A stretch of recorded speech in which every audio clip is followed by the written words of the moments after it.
Is there any gas in there? Yeah, there is. Okay. It's fine. But all right.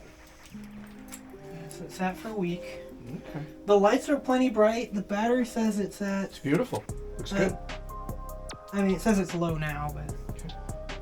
It's no on. throttle. I know.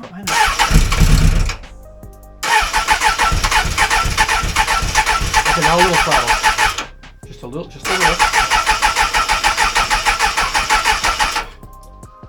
Yeah, and plus, it's still sucking through it.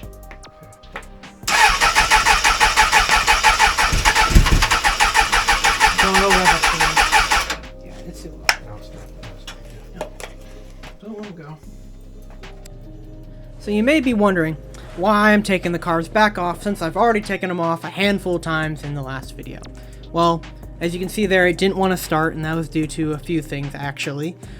First thing is when I broke off the fuel line, some of the old rubber and everything fell down into the tube, and it's possible that some of that got into the bowl and everything because there wasn't a fuel filter on it. So we decided to take it apart, make sure we cleaned all that stuff out, just kind of did a light cleaning over everything. We replaced the old seals that were on the bowls that we didn't do before.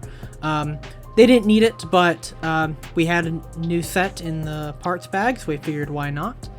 And while we were there, we also adjusted the fuel screw. And since the screw is on the back half of the carburetor, aka the side that connects to the head, that means that it's a fuel to air ratio screw. And since we had it at 1 3/4, that meant that it was not getting enough fuel. So we set it to the factory setting 1/7/8. Before we set it to 1 3/4 because I accidentally read the European spec. And so now 1/7/8 is the American spec.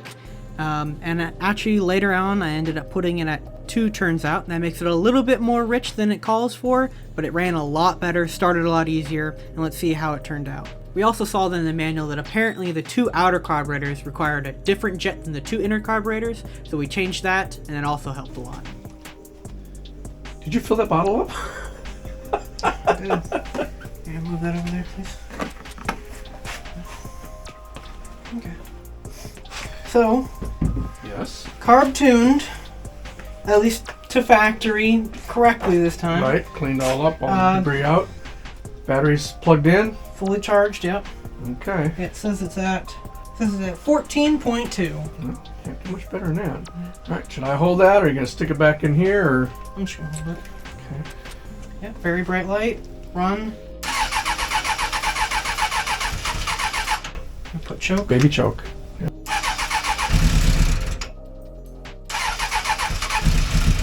Let me choke all the way down, maybe? Yep. Maybe not so far. Yeah. Here, can you hold this for me? Yep. Let me write it off. Okay.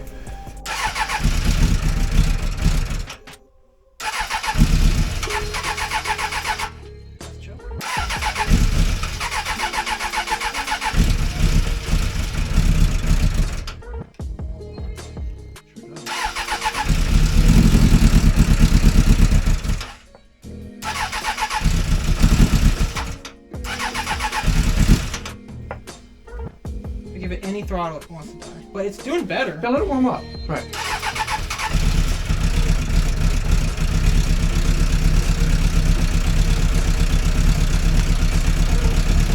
That was it. Oh, yeah, top.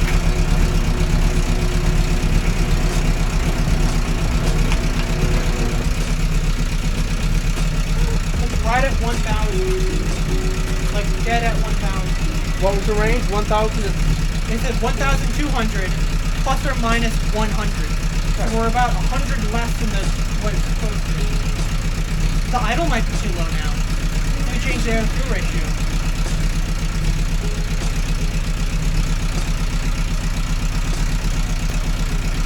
Right, you have oil in there, right? The cylinder sounds dry. Oh, vacuum line is undone. I covered it! Vacuum open. Vacuum closed.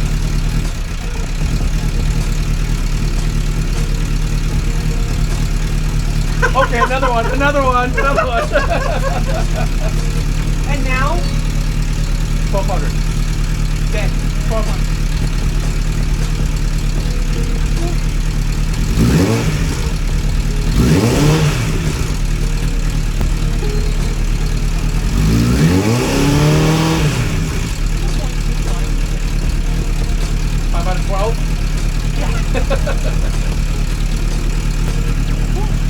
Okay, turn it off.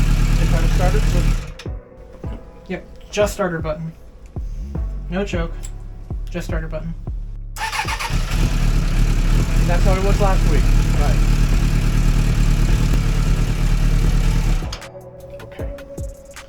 That started way easier though. Yeah. I'm just wondering why it was bad. Sure, it's bad. It's still gonna It's 5 months old.